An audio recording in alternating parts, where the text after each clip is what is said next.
नमस्कार, मैं हूं निकिता और आप देख रही हैं सत्यहिंदी.com। चलिए एक नजर डालते हैं अब तक की सुर्खियों पर। कृषि कानूनों को वापस लाए जाने वाले अपने बयान पर भाजपा सांसद कंगना रनौत ने एक बार फिर अपनी सफाई पेश की है। उन्होंने अपने सोशल मीडिया पर एक वीडियो पोस्ट में कहा कि पिछले कुछ दिनों में मीडिया ने मुझसे किसान कानून पर कुछ सवाल पूछे और मैंने सुझाव दिया कि किसानों को प्रधानमंत्री मोदी से किसान कानून वापस लाने का अनुरोध करना चाहिए। मेरे इस बयान से कई लोग निराश और हताश हैं। भाजपा सांसद ने कहा कि जब किसान कानून प्रस्तावित किया गया था तो हम में से कई लोगों ने इसका समर्थन किया था, लेकिन हमारे प्रधानमंत्री ने बड़ी संवेदनशीलता और सहानुभूति के साथ इसे वापस ले लिया और हम सभी कार्यकर्ताओं का यह कर्तव्य है कि हम उनके शब्दों की गरिमा का सम्मान करें।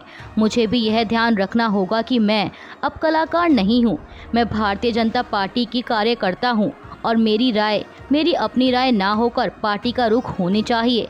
इसलिए अगर मेरी बातों और मेरी सोच से किसी को निराशा हुई है तो मुझे खेद रहेगा और मैं अपने शब्द वापस लेती हूँ।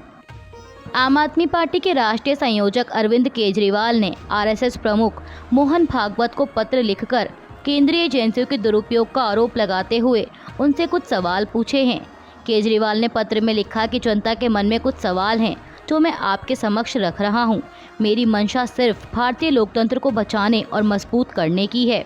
उन्होंने पूछा कि देश भर में तरह तरह के लालच देकर या फिर ईडी सीबीआई की धमकी देकर दूसरी पार्टी के नेताओं को तोड़ना, चुनी हुई सरकारों को गिराना, क्या यह देश के लोकतंत्र के लिए सही है? किसी भी तरह बेईमानी करके सत्ता हासिल करना क्या आपको और आरएसएस को मंजूर है? अगले सवाल में अरविंद केजरीवाल ने पूछा कि देश के कुछ नेताओं को प्रधानमंत्री मोदी और केंद्रीय मंत्री अमित शाह ने खुद सार्वजनिक मंच से भ्रष्टाचारी कहा था और कुछ दिनों बाद उन्हें ही भाजपा में शामिल कर लिया। क्या आपने या आरएसएस के कार्यकर्ताओं ने ऐसी बीजेपी की कल्पना की थी? क्या ये सब देखकर आपको कष्ट नहीं होता? अरविंद केजरीवाल ने अपने तीसरे सवाल में कहा कि बीजेपी वो पार्टी है जो आरएसएस की कोख से पैदा हुई। यह आरएसएस की जिम्मेदारी है कि अगर बीजेपी गलत रास्ते पर चले तो आरएसएस उसे सही रास्ते पर लाए। क्या आपने कभी प्रधानमंत्री जी को यह सब गलत काम करने से रोका? केजरीवाल ने अगले सवाल में कहा कि जेपी नड्डा जी ने लोकसभा चुनाव के दौरान कहा था कि भाजपा को अब आरएसएस की ज़रूरत नहीं है। आरएसएस एक तरह से बीजेपी की मां है, तो क्या बेटा इतना बड़ा हो गया कि मां को आंख दिखाने लगा है? देश जानना चाहता है कि उनके बयान से आपके दिल पर क्या गुजरी। अरविंद केजरीवाल ने अपने आखिरी सवाल में पूछा कि आप सबने मिलकर कानून बनाया था कि बीजेपी नेता 75 साल की उम्र के बाद रिटायर हो जाएंगे। इसी कानून के तहत आडवाणी जी और मुरली मनोहर जैसे कई कद्दावर नेताओं को रिटायर किया गया, लेकिन अमित शाह जी का कहना है कि वो कानून मोदी जी पर लागू नहीं होगा। तो क्या इस पर आपकी सहमति है? क्या सबके लिए कानून समान नहीं होना चाहिए? कर्नाटक हाईकोर्ट द्वारा मुख्यमंत्री सिद्धरमैया की वह याचिका खारिज कर दी गई है जिसमें कथित मूडा घोटाले में उनके खिलाफ मुकदमा चलाने के लिए राज्यपाल की मंजूरी को चुनौती दी गई थी।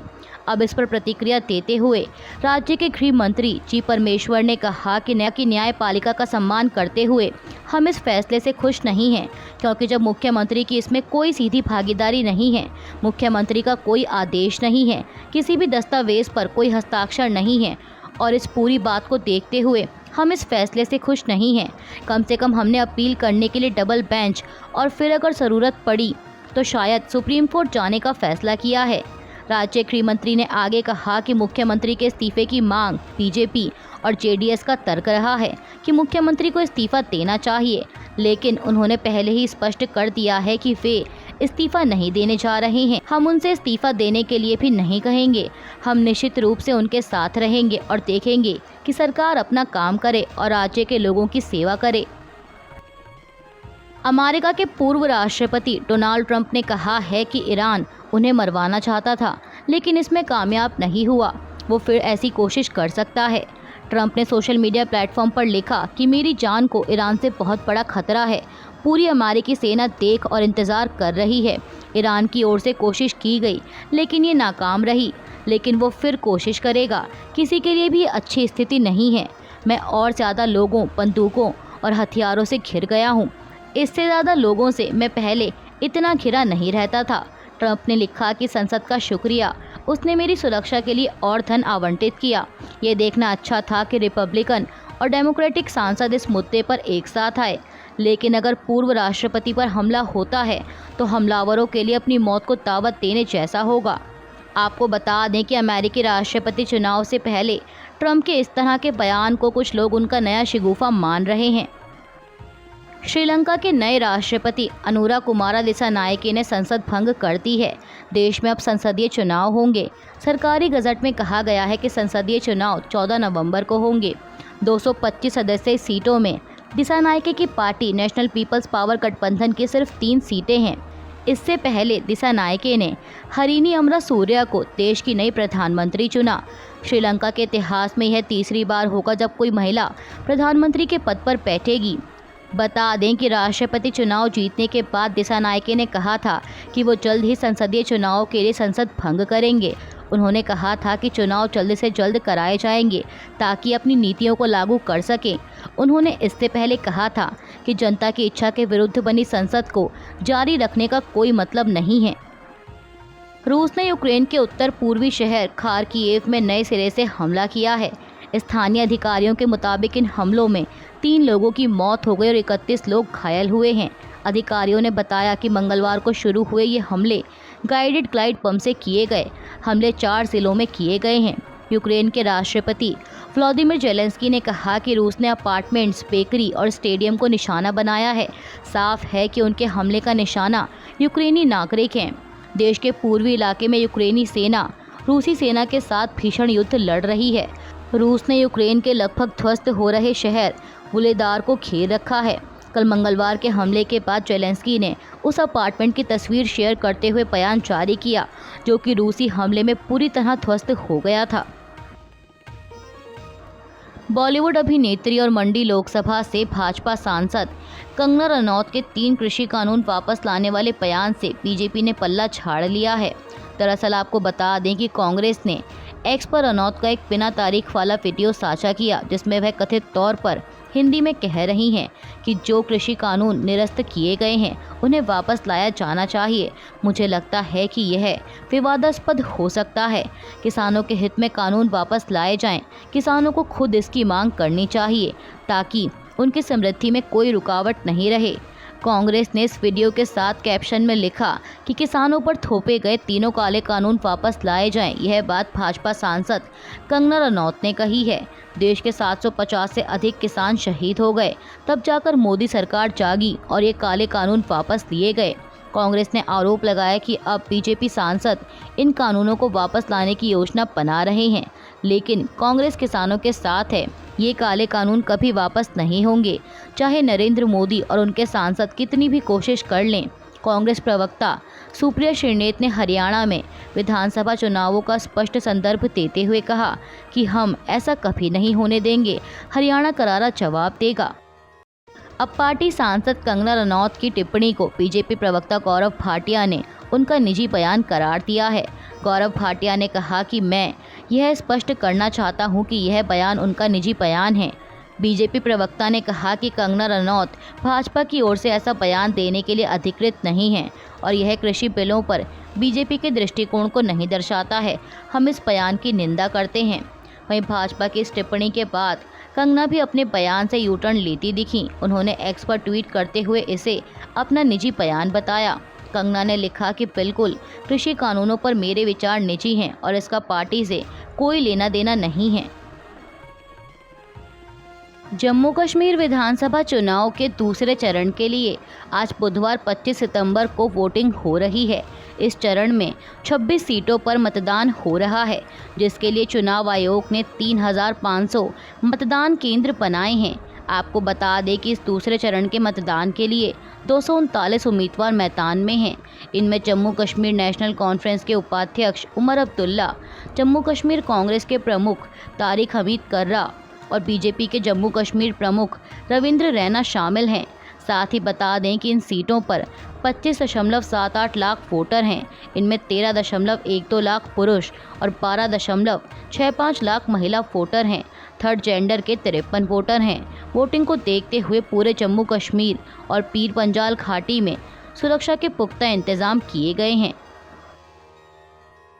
न्यूयॉर्क में एशिया सोसाइटी पॉलिसी इंस्टीट्यूट में एशिया सोसाइटी को संबोधित करते हुए विदेश मंत्री डॉक्टर एस जयशंकर ने कहा कि चीन के साथ हमारा एक कठिन इतिहास रहा है।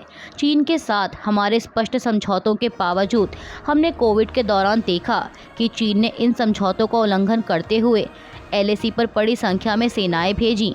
यह संभावना थी कि कोई दुर्घटना होगी और ऐसा हुआ भी। झड़प हुई और दोनों तरफ से कई सैनिक मारे गए। इसने एक तरह से दोनों देशों के बीच रिश्ते को प्रभावित किया। विदेश मंत्री ने कहा कि जब मैंने कहा कि इसका 75% हल हो गया है, यह केवल डिसएंगेजमेंट के बारे में है, लेकिन गश्त के कुछ मुद्दों को हल करने की अभी आवश्यकता है। उन्होंने कहा कि अगला कदम डीएस्केलेशन होगा। ओडिशा में सरकारी अस्पतालों और स्वास्थ्य सेवा केंद्रों के नर्सिंग कर्मचारियों ने अपनी 10 मांगों को लेकर आज बुधवार से 2 दिवसीय आंदोलन की घोषणा की है। मीडिया रिपोर्ट्स के मुताबिक इन मांगों में संविदा कर्मियों को नियमित करना और आउटसोर्सिंग को खत्म करना शामिल है।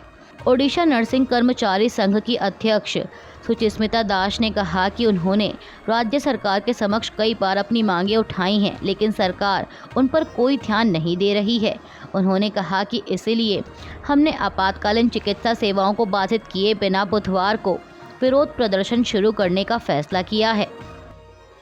त्रिपुरा के मुख्यमंत्री माणिक साहा ने कहा कि 4 सितंबर को हम NLFT यानी national liberation front of Tripura और ATTF यानी ऑल त्रिपुरा टाइगर फोर्स के साथ दिल्ली गए थे और केंद्रीय गृह मंत्री भी वहां थे।